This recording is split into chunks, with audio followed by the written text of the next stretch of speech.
Estamos a 29 de enero, año 2020. Hoy vamos a hacer nuestro segundo conversatorio pautado para este mes. Para ello hemos invitado a un gran amigo, y gran amigo tanto por amigo, por lo grande que es, el doctor Luis Rivas. Adelante, Luis, bienvenido a mi conversatorio. Un placer tenerte por acá. Siéntate por aquí. El doctor Luis Rivas es cardiólogo electrofisiólogo de la cuna larense, ¿no? Así es, doctor. De Ascardio. Por allá tuvo su enseñanza y su aprendizaje.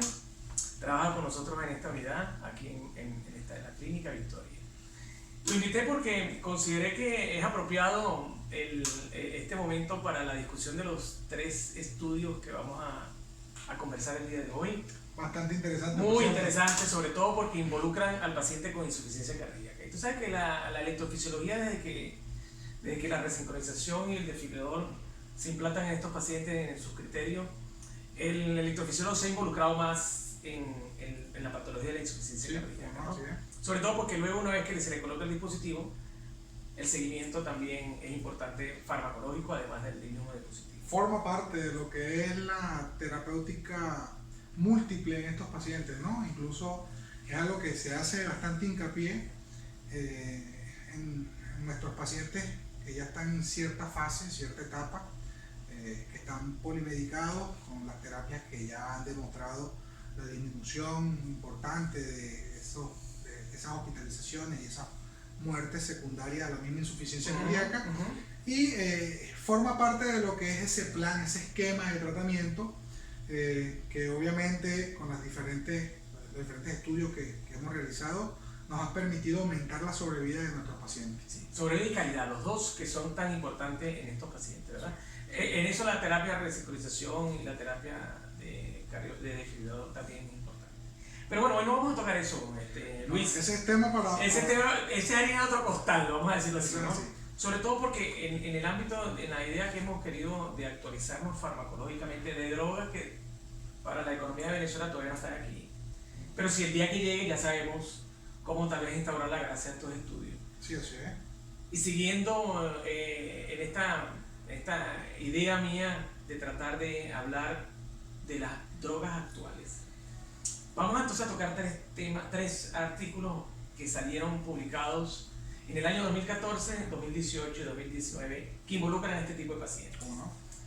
Antes de eso te quiero comentar el contexto de neuroactivación de los pacientes con insuficiencia cardíaca, sobre todo porque son los temas que tocan estos 3 estudios. Y es lo que nos permite entender por qué estos medicamentos que inicialmente no pensábamos que iba a tener una respuesta tan favorable, han desarrollado resultados tan considerables en el manejo del paciente con insuficiencia cardíaca. Fíjate, nosotros en la década del 90, que fue cuando yo me involucré en la cardiología, discutíamos los IECA, el captopril, el enalapril, ¿no? Y su ventaja versus el placebo, ¿no? Y parece que da la impresión que con estos resultados ya como que la etapa de los IECA ya cumplieron, aparentemente, ¿no? Ha sido superada. Ha sido superada. Sí. Bueno, entonces fíjate, te voy a leer este contexto neurohormonal que para mí es muy interesante. Fíjate que vamos a conocer una endopeptidasa. Cuando digo endopeptidasa quiere decir que es una enzima, por el sufijo asa es una enzima. La neprilicina, este nombre lo tenemos que recordar, la neprilicina. La neprilicina es una endopeptidasa cuya función es degradar péptidos activos endógenos. Por ejemplo, los péptidos natriuréticos, la bradicina, la adrenomodulina. Entonces, si esta endopeptidasa, conocida como neprilicina, es capaz de degradar estos péptidos natriuréticos, estos péptidos endógenos activos, si se logra la inhibición de esta enzima, en este caso la neprilicina, ¿qué es lo que vamos a conseguir nosotros? El aumento de permanencia más activa de estos péptidos, ¿verdad?, endógenos. Y es importante que cuando esto se sucede, contrabalancea un poco la sobreestimulación anormal que tiene el paciente que tiene insuficiencia cardíaca. Sí, claro. Sabemos que está neuroactivado, algo que va en contra de ese corazón. Esa sobreactivación neurohormonal que de por sí, por el cuadro sistémico que genera este paciente con insuficiencia cardíaca y que conlleva, ¿no?, a todas todo aquel remodelado o alteración estructural propia del miocardio. Y obviamente al intervenir en cada una de las cascadas de estos péptidos activos, de estos vasoactivos, nos va a permitir evitar un mal remodelado, ¿verdad? Mejorar la capacidad de ese miocardio en cuanto a su funcionabilidad y eso lo vamos a ver reflejado obviamente en diferentes sistemas, ¿no? La parte renal, parte cardiovascular, la parte de presión, vascular, todo. exactamente. Sí. Es decir, que el organismo en cierta forma se defiende liberando estos péptidos, ¿verdad? Pero indudablemente la fisiología es algo que tiene su porqué, ellos se degradan y indudablemente que al degradarse entonces dejan las otras sustancias que están muy neuroactivadas originando el problema. Originando el problema que ya veremos a entender, ¿no? Entonces, la neprilicina, como te decía, es ubicua. Cuando decimos ubicua quiere decir que está en todas partes. Fíjate que este dato es interesante, está en riñón, en cerebro, células endoteliales, en músculo lisovascular, en cardiomiocito, fibroblastos, adipocito y neutrófilo. Pero su mayor concentración, Luis, se encuentra en las células que conforman el túbulo controlado por el renal. Es un dato interesante, sobre todo cuando ves los efectos que ellos hacen, ¿no? Claro, su efecto natural. Dentro de estas hormonas o sustancias endógenas activas tenemos a alguien muy importante, los péptidos natriuréticos. Todo péptido natriurético es un péptido endógeno activo. Sustrato de la neprilicina para su inactivación. Dentro de los péptidos natriuréticos tenemos dos importantes, el auricular y el cerebral. Claro, lo que nos interesa a nosotros. Lo que nos interesa a nosotros en el área cardiovascular. Claro. Sabemos que, por ejemplo, el péptido natriurético auricular, como su nombre lo dice, está en las cavidades auriculares, tiene su estimulación o su secreción, ¿no? Lleva consigo, dada por varias hormonas como son la endotelina, la vasopresina y las catecolaminas. ¿Cuál es la función principal del péptido natriurético auricular? Es decir, no tanto su función, ¿qué la hace sacar a circulación? Sí, el péptido natriurético es un vasoactivo que se produce a nivel auricular principalmente a respuesta de un estrés de pared, ¿verdad? Al aumentar lo que es la capacitancia a nivel auricular, ¿Ese es motivo para que salga? Principalmente secundaria a un aumento de volumen que origina una alteración estructural a nivel atrial, es el elemento desencadenante para aumentar su liberación. Es decir, que en pocas palabras, el corazón se defiende ante esa carga de volumen liberando esta sustancia. Precisamente. Exacto. Entonces, por eso, el aumento de la tensión de la pared auricular, secundaria al aumento del volumen intravascular, es el estímulo principal para que esta sustancia salga, el péptido natriurético auricular. Tenemos el péptido natriurético cerebral, que se llama cerebral porque se descubrió en el cerebro del porcino. Eso es correcto. También lo hay en el cerebro humano, pero en mayor concentración en los ventrículos cardíacos. ¿Cuál es su motivo o su estímulo para que sea liberado por las células del ventrículo? Alargamiento excesivo de las células del músculo cardíaco. Precisamente. Es decir, que estamos hablando del contexto de la insuficiencia cardíaca a futuro. Son respuestas fisiológicas a todos estos cambios. A estos cambios, claro. Entonces, hablando del péptido natriurético cerebral, el BNP, conocido así. El BNP. Él, cuando es secretado, tiene en su estructura química un fragmento terminal inactivo de aminoácido y por lo tanto a esa sustancia se le denomina hormona N-terminal o el NT-proBNP. Es decir, al péptido natriurético cerebral en su forma inactiva se le denomina NT-proBNP. Exactamente. ¿Ok? Entonces, ambas péptidos, tanto el auricular como el cerebral, su función es, una, disminuir la resistencia vascular, disminuir la presión venosa central, aumentar la natriuresis. Sí, fundamental a la hora y con esto lleva a disminución de volumen sanguíneo y como consecuencia de esta natriuresis. Los efectos biológicos del mismo están, por ejemplo, a nivel cardiovascular, disminuyen la precarga, entre tantos, entre uno de ellos, otro, como te dije, disminuyen las resistencias vasculares, también inhiben al sistema renina-angiotensina-aldosterona, a la vasopresina y a las citoquinas endotelinas. Sobre todo, este efecto más inhibitorio se observa cuando el paciente tiene una fracción de eyección reducida, claro, que es donde está el sistema renina-angiotensina más activado. Exactamente. Entonces, disminuyen precarga sin taquicardia refleja, algo que es para nosotros muy importante. Fundamental. Y fíjate, cuando uno revisa el por qué estas drogas, estas sustancias activas, péptidos activos, logran hacer esta reducción de la precarga sin taquicardia refleja, fíjate lo que conseguí. Dice, la disminución en el umbral de activación de los aferentes vagales y la supresión simpática a nivel central llevan consigo la taquicardia no refleja. No taquicardia refleja en este caso. Exactamente. Quiere decir que estas drogas favorecen la eferencia vagal y disminuyen la eferencia simpática, etc. Precisamente es un inhibidor del sistema simpático y en este sentido la respuesta, por supuesto, va a disminuir, o sea, va a originar que esa frecuencia o esa respuesta ventricular sea menor. No vamos a tener los efectos propios de la vasodilatación periférica, el aumento de la precarga, la disminución de la resistencia periférica, pero no tenemos el efecto simpático originando un aumento de catecolaminas que va a su vez a provocar la frecuencia cardíaca, mayor consumo de oxígeno y mayor deterioro miocardial. Claro. Fíjate que es interesante porque esto me recuerda mucho a mí, una de las tantas definiciones que se le da a la digoxina, en que es como un neuromodulador de la eferencia vagal hacia el corazón. Me recuerda mucho esto. Claro. Entonces, fíjate, en resumen, vamos a resumir esta situación para entrar en los estudios que queremos hoy discutir. En conclusión, los péptidos natriuréticos auricular y cerebral tienen consigo disminución de la resistencia vascular y periférica, contracción de volumen, vasodilatación sistémica, disminución de las presiones de llenado y aumento de la capacitancia venosa. Todo consigo lleva al aumento del desempeño miocárdico en su mejor calidad. Es decir, que con eso, ¿para qué vamos a ir? ¿Para dónde vamos? Ya tenemos con eso la solución. Por supuesto. No. Simplemente lo que hace es tratar de disminuir todo lo que le origina una carga o un estrés a ese corazón que ya puede estar afectado, ¿no? Todo esto a nivel cardíaco. Fíjate que a nivel renal, que era otro toque que hay que hacer, dice. La natriuresis. Fíjate lo que produce, ¿cómo produce la natriuresis? Produce vasodilatación selectiva de las arteriolas aferentes renales. Es decir, que todo lo que llega al glomérulo prerrenal lo dilata. Esto aumenta la presión glomerular de los capilares glomerulares por el aumento de la presión, y esto lleva consigo aumento de la filtración glomerular. Es decir, yo dilato los vasos, aumento la presión, se aumenta el flujo, y esto aumenta el flujo y esto aumenta la filtración. Al aumentar la filtración estamos haciendo el efecto natriurético. Exactamente. Tenemos también la adrenomodulina y las bradiquininas.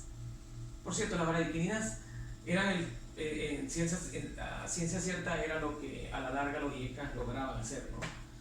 Al dar tu un IECA se inhibía la transformación de la angiotensina 1 a 2 y eso favorecía también a la presencia de mayor cantidad de bradiquininas, que era lo que en cierta forma era el hipotensor de los IECA. Precisamente, por efectos beneficiosos, y por eso es que una vez que se inició el estudio de este grupo farmacológico, los resultados en comparación con los placebos, que es todo lo que veníamos conociendo hace 20 años atrás, fueron tan satisfactorios, ¿no? En ese momento. Sí, claro, porque ¿qué podíamos hacer además del bloqueo de la angiotensina 2? También hacíamos un efecto indirecto con esta sustancia.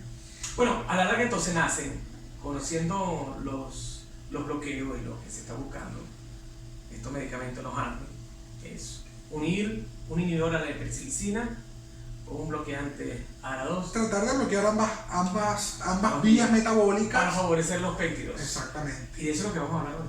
Eso es correcto. Te diste cuenta el contexto neurohormonal en que nos estamos metiendo, ¿no? Exactamente. Pero es importante hacer este énfasis, sobre todo para entender lo que viene. Fíjate, de los 3 estudios vamos a empezar el primero. 11 de noviembre del año 2014. Nace, o es publicado, mejor dicho, en el New England Journal of Medicine, el estudio PARADIGM-HF. Es un estudio donde se evalúa un inhibidor de la neprilicina, que era el sacubitril. Para aquel momento tenía un nombre clave, no era el sacubitril como tal. LMZ. LLCZ9696 era el nombre, ¿no? Junto con un bloqueante de los receptores de angiotensina, que en este caso fue el valsartán. Utilizaron el valsartán.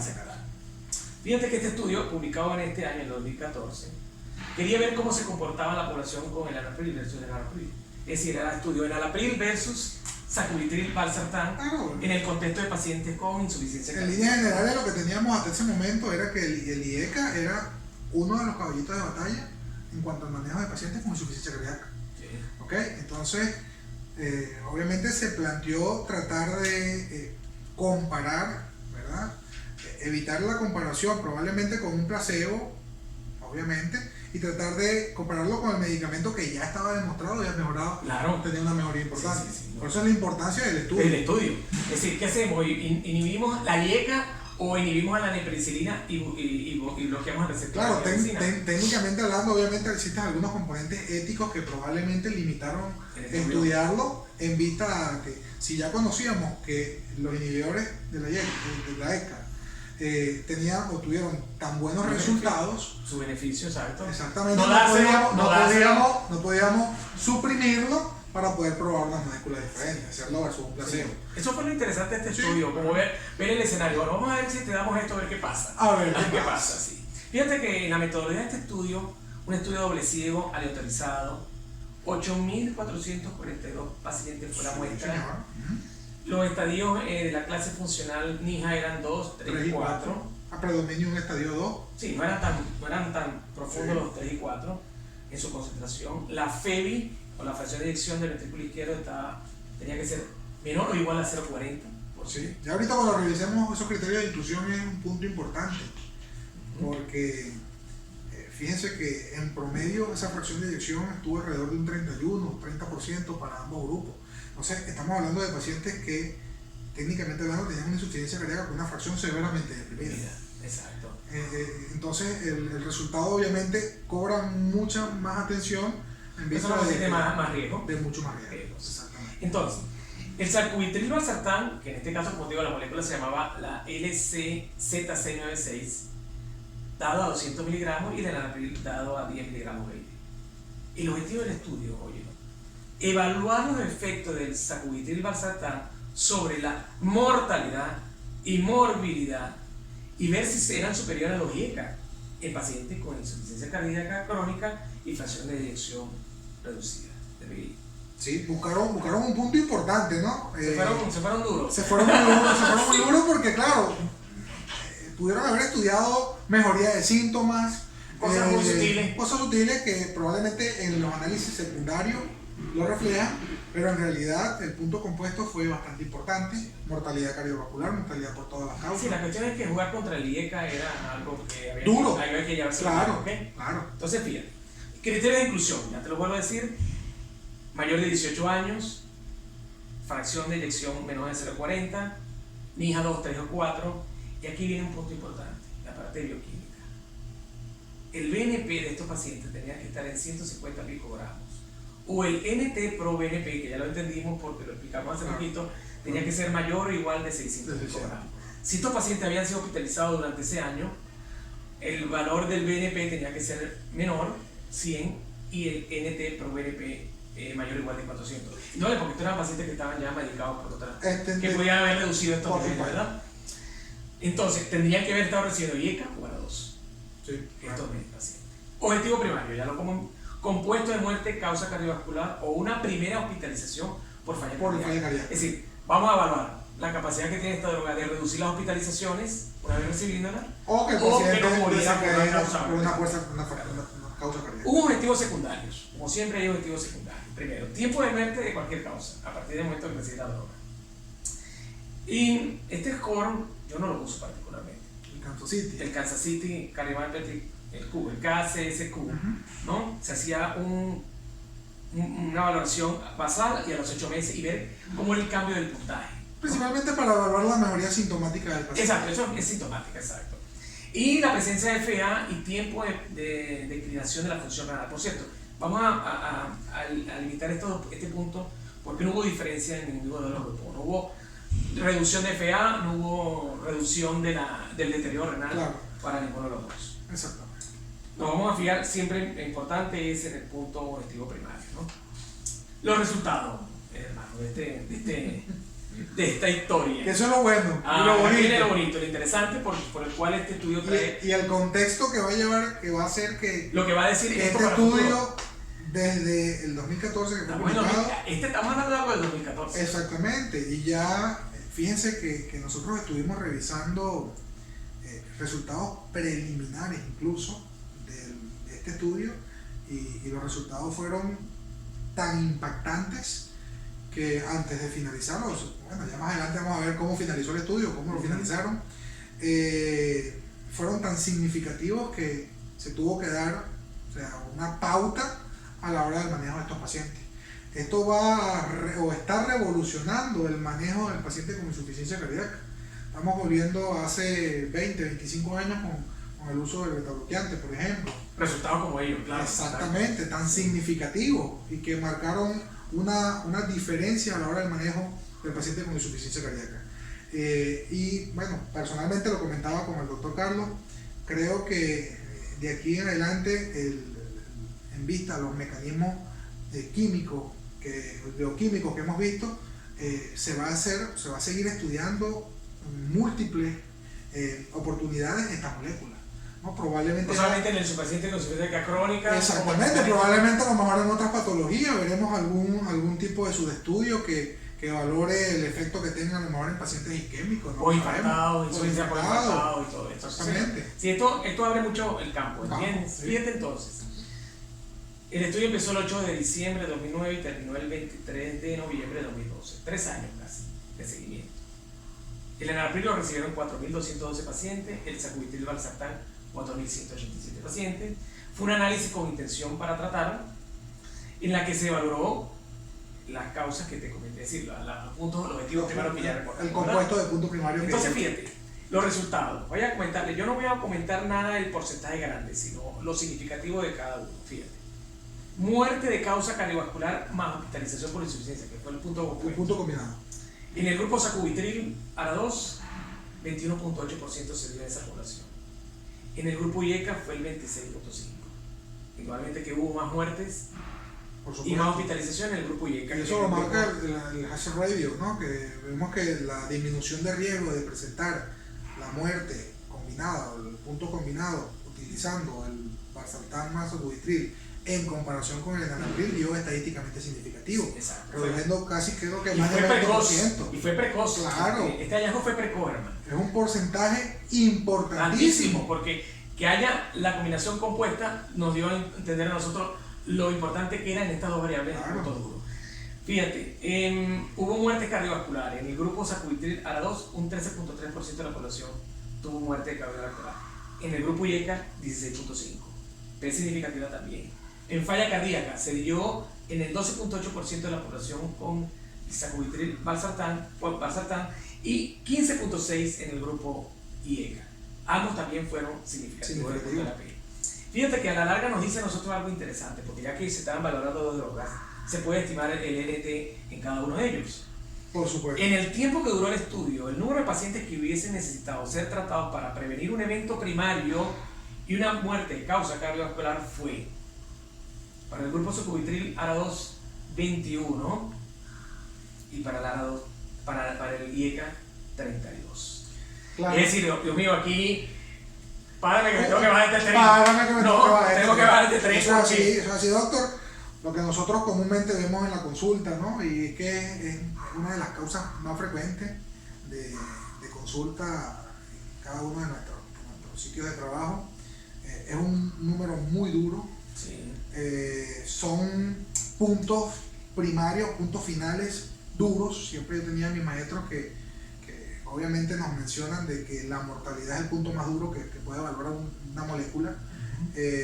En el paciente con insuficiencia cardíaca, disminuir las hospitalizaciones, que es una piedra de tranca. Es el karma de los pacientes con insuficiencia cardíaca. Que es una piedra de tranca en el paciente, en el desarrollo y la evolución de estos pacientes, y tener una reducción de riesgo en más de un 20% para el combinado de muerte, más de 30% para la hospitalización, tener un NNT de 21 pacientes, tomando yo 21 pacientes y colocándole la molécula en vez de utilizar la otra, voy a reducir una muerte cardiovascular. Es un punto muy duro. Sí, mira, te estoy diciendo que estamos hablando de 4.000 pacientes que estuvieron en el grupo sacubitril, ¿no? Claro.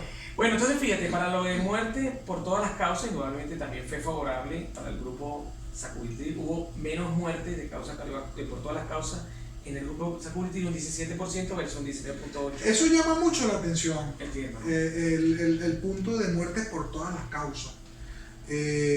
Porque uno esperaría que por el efecto bioquímico de la molécula, las muertes cardiovasculares hubiesen sido mejores, como en efecto lo fue, ¿no?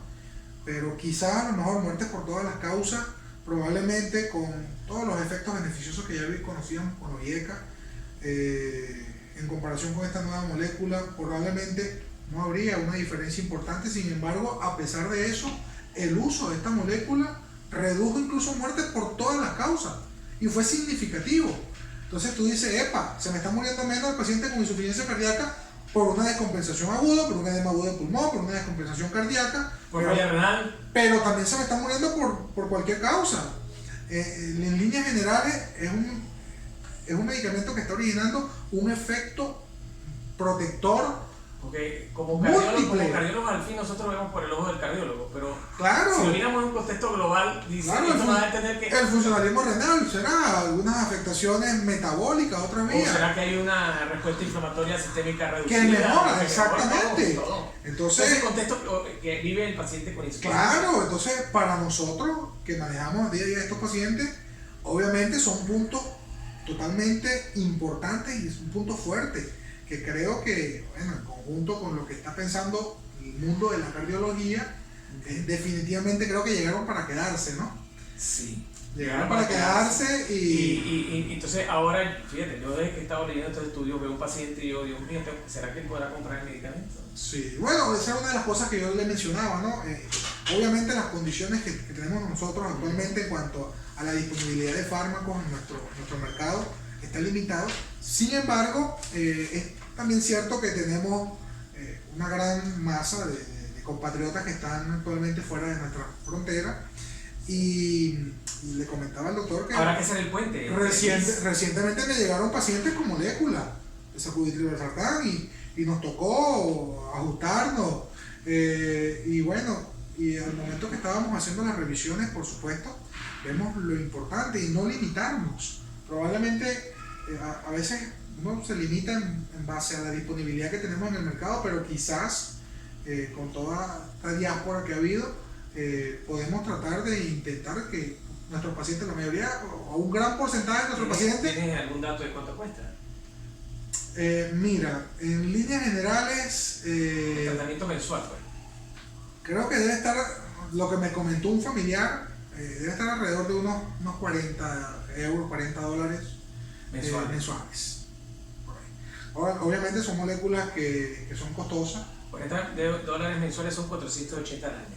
480 dólares al año. Exactamente. Son moléculas que son un poquito costosas, pero bueno, obviamente que a medida que esto se vaya desarrollando, probablemente en lo que las patentes estén un poquito, ya estén por... Sí, tenemos que esperar como 10 años para que esas patentes más o menos. Sí. Bueno, seguiremos escribiendo esta historia en Venezuela. En la discusión, para terminar el estudio Paradigm HF, este estudio involucró pacientes con insuficiencia cardíaca y FEBI reducida. Las grandes conclusiones que dio en este estudio nos dio a entender que la inhibición del receptor ADA2 más dar un inhibidor de estos péptidos como la neprilicina fue efectiva en reducir el riesgo de muerte de causa, fue más efectiva en reducir el riesgo de muerte cardiovascular y hospitalización por insuficiencia cardíaca que el grupo Oyeca. Y también fue superior el ADA2 más neprilicina en reducir el riesgo de muerte por cualquier causa y en los síntomas y ilustraciones físicas de la falla cardíaca. También fue en el famoso score, sí, que hablamos de cáncer, fue favorable. Sí, mejoraron síntomas, mejoró mortalidad cardiovascular. Y ahora, el gran punto el gran asterisco que tenían este tipo de moléculas era y genera más problemas en el paciente que lo que genera el IECA. Porque entonces uno piensa, bueno, mientras más vías se está activando, obviamente pudiéramos tener efectos adversos, ¿no? Alteraciones renales, sí, porque normalmente que un paciente que reciba la neprilicina va a tener más variclinas en sangre, al igual que el IECA, también, ¿no? El paciente te va a hacer más hipotensión. Y obviamente ellos dentro del protocolo de estudio vieron fase de seguridad, pronóstico de seguridad. Inicialmente se hizo durante unas semanas, probaron la tolerancia a los medicamentos. Por supuesto, creo que en el grupo de IECA la tolerancia fue mucho menor que en el grupo de la neprilicina, de los inhibidores de la neprilicina, y en base a lo que es la parte de la hipotensión por el uso del valsartán, ellos fueron bastante acuciosos al momento de titular la dosis. Fíjate que se llegó, la dosis del valsartán fue Sí, utilizaron dosis pequeñas inicialmente y según tolerancia, aparentemente según los efectos adversos que reportan, no hubo una diferencia marcada, hubo algo más de hipotensión en el grupo de valsartán, de esperarse. Sin embargo, la dosis final creo que fue de 200 miligramos, casi 106 miligramos de valsartán, 94 del inhibidor, 2 veces al día, una dosis más o menos significativa, y a pesar de eso el funcionalismo renal se mantuvo y no tuvimos hipotensiones sintomáticas ni hospitalizaciones secundarias a esas complicaciones.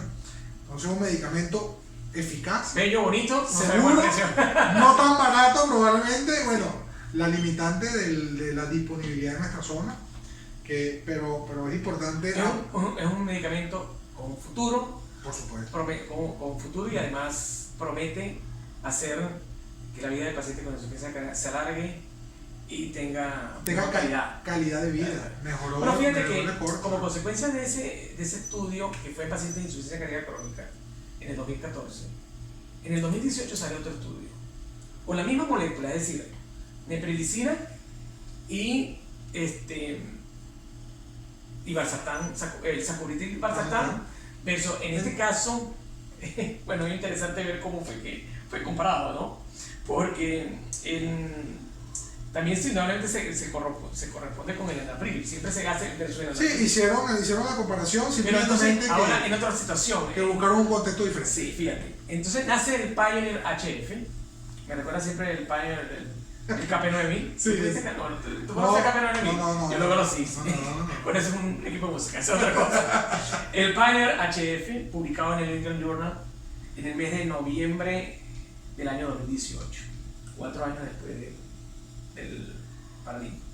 El inicio de la terapia sacubitril y valsartán en su seguridad y efectividad en pacientes hospitalizados en insuficiencia cardíaca aguda es desconocida. Ese fue el contexto clínico en el que quisieron involucrar. Una pregunta dijeron, si esta molécula fue tan efectiva en el crónico, o sea, en un paciente crónico, ¿qué pasará con estos pacientes que ingresan en insuficiencia cardíaca aguda? Y vemos. Exactamente. Entonces, la idea era comparar el sacubitril valsartán versus enalapril y su efecto también sobre el NT-proBNP en pacientes que estaban estables, tenían una insuficiencia cardíaca estable y que recaían en insuficiencia cardíaca aguda.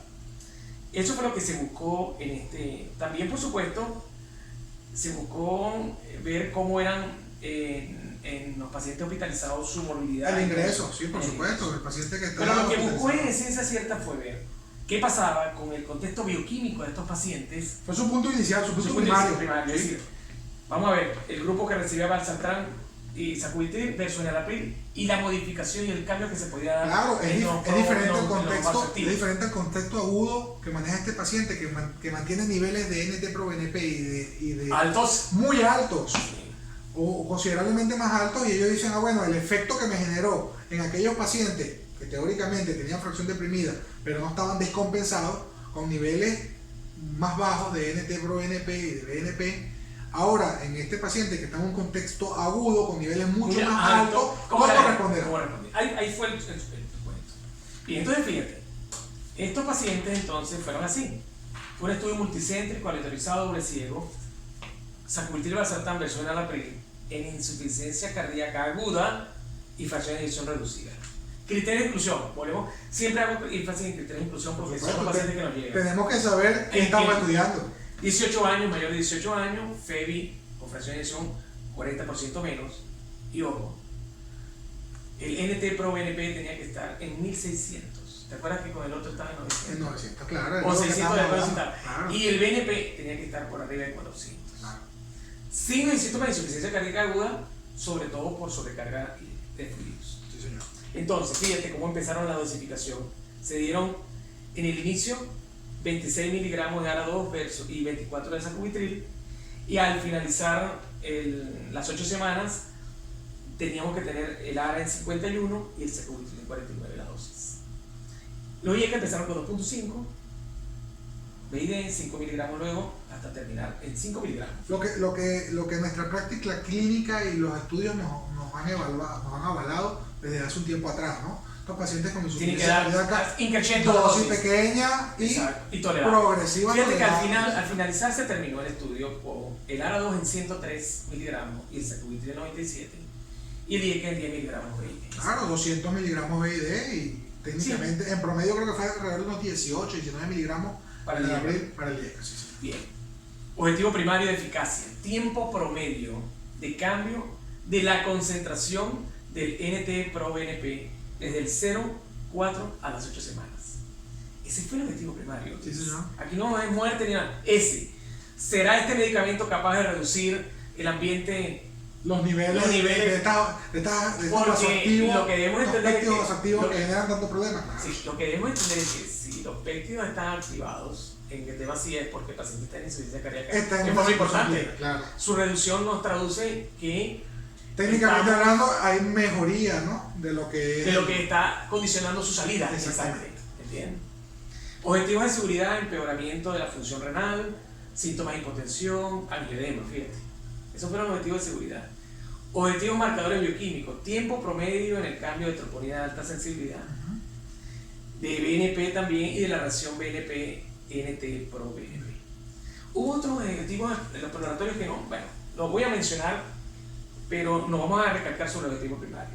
Incidencia de muerte compuesta, rehospitalización por insuficiencia cardíaca aguda, implante de dispositivo de asistencia ventricular, incluir a los pacientes de trasplantes, uso de diuréticos en forma aguda, incremento del uso de diuréticos y uso de otras drogas adicionales en insuficiencia cardíaca. Esas fueron cosas que se valoraron, pero no fueron... No fue el punto primario, claro. Posteriormente se hacen análisis off-up.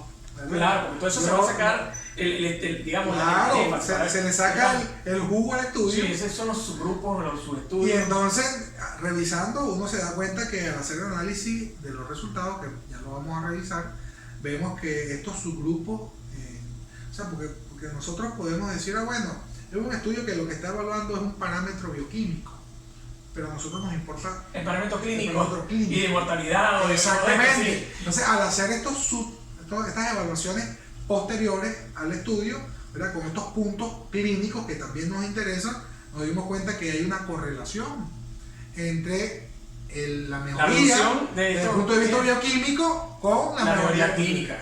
Por supuesto, el tensiómetro no me va a decir, mira, el proBNP está no sé qué. Por supuesto. Entonces, el objetivo, el resultado fue mayo 2016 a mayo 2018, 2 años de seguimiento, 881 pacientes, 440 recibieron la mezcla, el sacubitril y el ARA2, y 441 el enalapril. Objetivo primario, como le dijimos, disminución en ambos grupos. Fíjate, los resultados en el objetivo primario, esto es una resolución. En ambos grupos hubo reducción del NT-proBNP, igualmente que el IECA, esperar. Obviamente, claro. Ahora, ¿quién fue quien redujo más? La reducción en el tiempo promedio en la concentración de NT-proBNP fue significativamente mayor en el grupo ARA2 sacubitril que en el grupo IECA. Es decir, dar mezclado y dar solo reduce más el mezclado que el solo estos niveles. No solamente el valor, sino la precocidad. Bueno, ahí viene el segundo, fíjate, la segunda conclusión del objetivo primario. Dicha reducción fue temprana en el grupo ARA2 sacubitril, vista la primera semana del subgrupo. Eso es lo que llama mucho más la atención. Es un paciente que responde de una manera más aguda, más rápida. Es decir, Luis, el objetivo primario logró darnos a entender que mezclado es mejor que solo. Exactamente. Y si eso es así, en el contexto bioquímico, el contexto clínico debe entonces ser favorable. Eso es correcto. Eso fue lo que la gran conclusión que sacamos de este estudio Pioneer, en el sentido de que darlo reduce el contexto bioquímico de estos pacientes. Vámonos al último estudio. Claro, antes de entrar en eso, recientemente, ahorita en el Congreso norteamericano, se presentó en 2019 una extensión del Pioneer.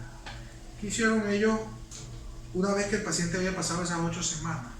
Dijeron, bueno, ya sabemos que el sacubitril valsartán nos dio muchos mejores beneficios para clínicos y clínicos, pero ¿Qué hacemos si nosotros hacemos el switch?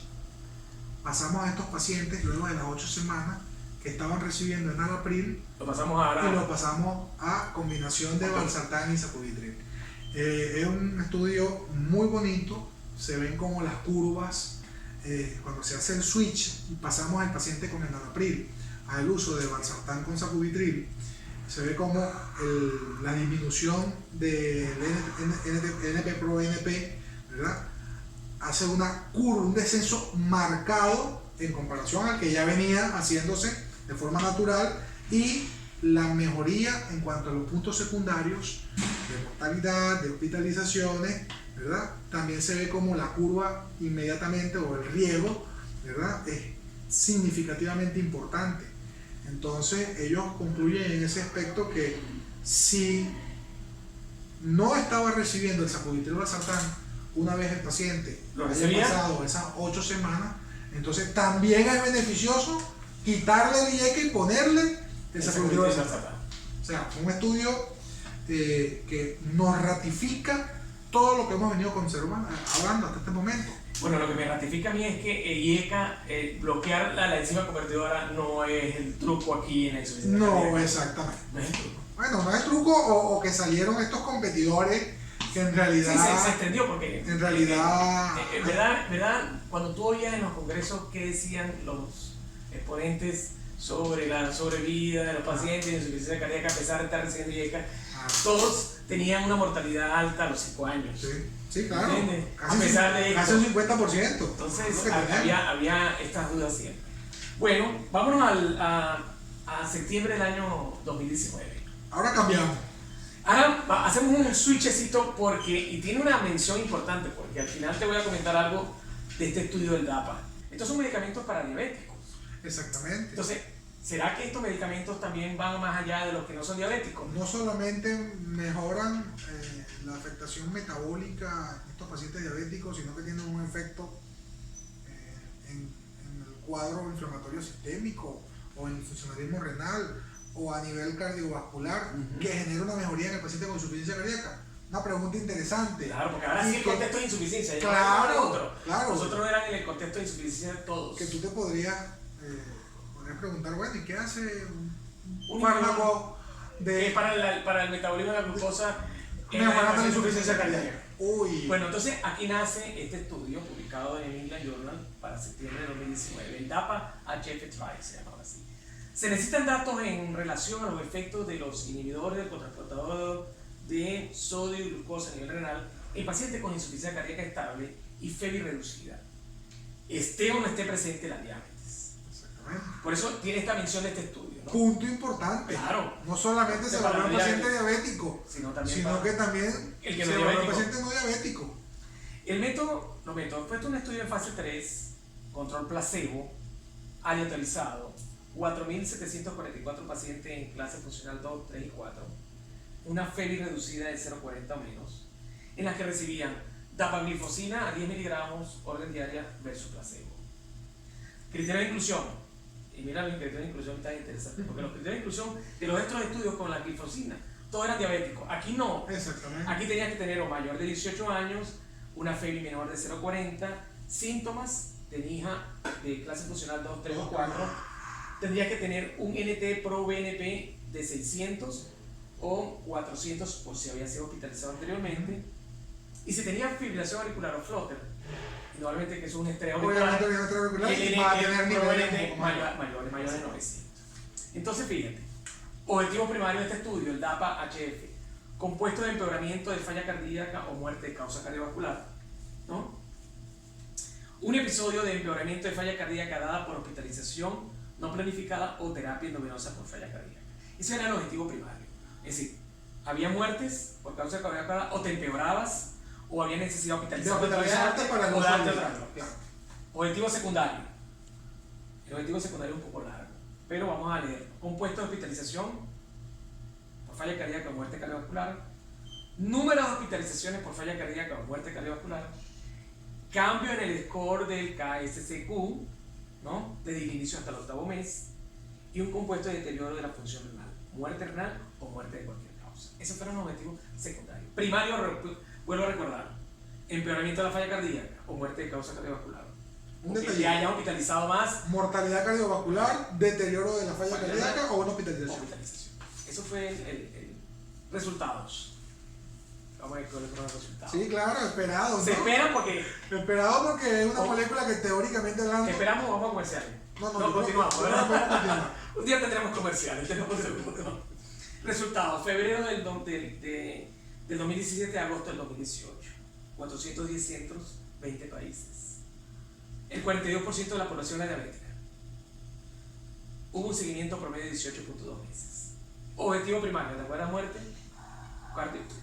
Voy a repetir el objetivo primario. Compuesto de empeoramiento de falla cardíaca o muerte de causa cardiovascular. Fíjense lo que pasó. En el grupo placebo hubo un 21.2% de muerte versus en el grupo DAPA 16.3%. Se alcanzó el objetivo primario. Sí, compuesto, con una P significativa. Hospitalizado 13.4% en el grupo placebo, 9.7% en el grupo DAPA. Menos hospitalizaciones. Se parece a los estudios que antecedieron al uso de las... Sí, por supuesto.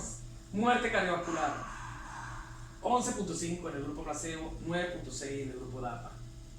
El NNT 21 para el grupo DAPA, por supuesto, porque el placebo no tenía nada. Que las reducciones de riesgo fueron Se parece mucho, más del 30%. Luis, este número se parece mucho al que conseguimos en el estudio previo. ¿Me entiendes? Una reducción de riesgo de más del 30%, doctor. O sea, en realidad son números muy significativos. Ahora, en este momento nosotros decimos, bueno, pero esto era el DAPA.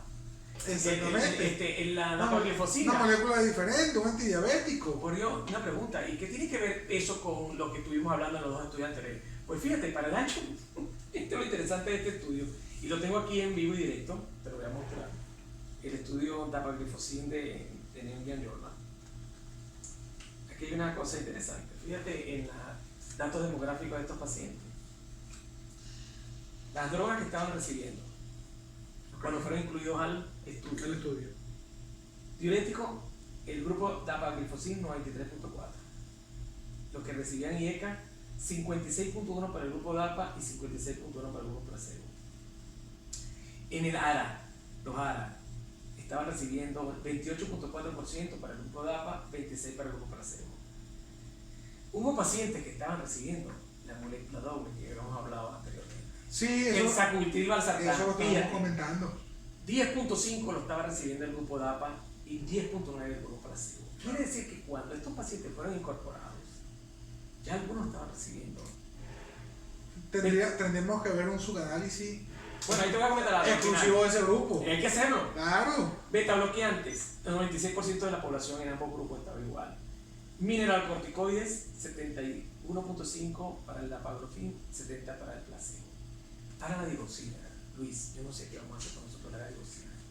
Fíjate que el grupo dapagliflozin era un 18.8 y un placebo 18.6. Muy bajita la población que recibía estos medicamentos. Bueno, doctor, eso obviamente viene aunado al desarrollo o al mejor conocimiento de la insuficiencia cardíaca en los últimos tiempos. Las últimas guías nos hablan de que el uso del digitálico prácticamente ya está proscrito. Una pregunta, ¿tú lo usas? ¿Tú eres de la escuela de la que lo usas, no? Mira, en líneas generales se utiliza en ciertos casos. Nosotros, si vemos fibrilaciones auriculares asociadas, en los cuales esas respuestas ventriculares en realidad son de difícil control con el uso del betabloqueante, Le agrega la digoxina. se le agrega el digital. Pero no por otra cosa. Pero no por otra cosa. Bueno, entonces fíjate, vamos a terminar el DAPA para concluir algo más, porque ya estamos llegando casi a la hora. El objetivo primario, en el objetivo primario, los subgrupos que estaban en el DAPA con respecto al placebo, se beneficiaron más los que estaban en clase funcional 2 que los que estaban en clase funcional 3 o 4.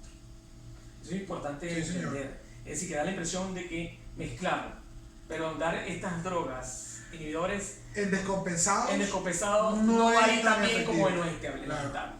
En la discusión se puede considerar que fue efectivo en el 55% de los diabéticos y de los no diabéticos. La población diferente fue una población diferente a otros estudios de los inhibidores que se han utilizado, como los estudios que te comenté, el del PARE, AUCOM, el DECLARE y el Claro, CREDES. incluyeron pacientes no diabéticos. Y la cuestión es que el contexto de estos pacientes que fueron interesados en el DAPA eran de mayor riesgo cardiovascular y muerte cardiovascular. Entonces, riesgo de hospitalización y de muerte cardiovascular. Muy diferente a los otros estudios que no tenían esos riesgos tan altos. Exactamente. Las limitaciones, 5% fue en afroamericanos, muy pocos pacientes adultos, más viejos por decirlo así. Y fíjate que el DAPA fue igual a pacientes con ARA2 y sacubitril y los que no lo recibían. Es decir, el beneficio que estaban recibiendo los pacientes... Los que ya venían recibiendo estas moléculas que habíamos comentado. No fue diferente. Eso no es dependiente, teóricamente, y obviamente tiene que ver, por supuesto, que desde el punto de vista fisiológico no depende del mecanismo de inhibición. Es otra cosa, sí. Es otra cosa. Fíjate, entonces en líneas generales, Luis, con estos 3 estudios, ¿qué contexto me estoy manejando yo ahora? Indudablemente que ya IECA, cada vez que lo prescribiré, voy a... Le tendré que decir a mi paciente, hay uno mejor. Hay uno mejor. Segundo, si es diabético, sería ideal agregarle un inhibidor del cotransportador de sodio y glucosa a nivel renal, indudablemente que hay que indicarse. Por supuesto. El otro sería que compensar al paciente mejor y usarlo en la fase crónica es todavía mejor. Mucho mejor. Y si se le plantea al paciente cambiar de IECA a estas drogas, a los Henry, es algo mucho mejor. Beneficioso. ¿Qué concluyes tú, hermano? Bueno, en líneas generales, estos resultados en estos últimos años han cambiado nuestra concepción en cuanto al manejo de pacientes con insuficiencia cardíaca. Tanto pacientes con insuficiencia cardíaca deprimidas estables como insuficiencia cardíaca en hospitalización. Entonces yo creo que aunado a lo que es lo que está ocurriendo a nivel mundial, en la cardiología mundial, tenemos que irnos a adaptarnos a estos cambios, y son moléculas que en cuanto a puntos duros, disminución de mortalidad, hermano, disminución de hospitalizaciones, muerte cardiovascular, muerte por todas las causas, son moléculas que necesariamente tenemos que empezar a utilizar en nuestra práctica. ¿Y tú te imaginas, para terminar, poner la tapa en el frasco que esos pacientes tuviese criterio de resincronización? Bueno, ¿y de desfibrilador? Por supuesto. Ahí se lo terminamos de poner al paciente para que... Eso lo hablamos después más adelante. En otra oportunidad hablamos de todo esto, pero en líneas generales, bueno, muy agradecido con Luis, muchísimas gracias por ese aporte, hermano. Me parece que estamos dando una idea general efectiva en el manejo de nuestros pacientes con insuficiencia. Sí, tenemos que mantenernos actualizados. Más allá del tercer cable que colocas tú. Necesario, por supuesto, en aquellos pacientes que tengan criterio, que tengan su criterio, y que, bueno, lamentablemente estamos algo limitados en ese aspecto, pero ya sabemos que contamos con estas moléculas que van a colaborar en cuanto al manejo de este paciente, ¿no? Sí, entonces, así será. Esperemos que haya sido del agrado de ustedes. Y sobre todo que lo hayan entendido, que entendamos el contexto, ¿ok? El contexto bioquímico de por qué se va a dar. ¿Okay? Exactamente, así es.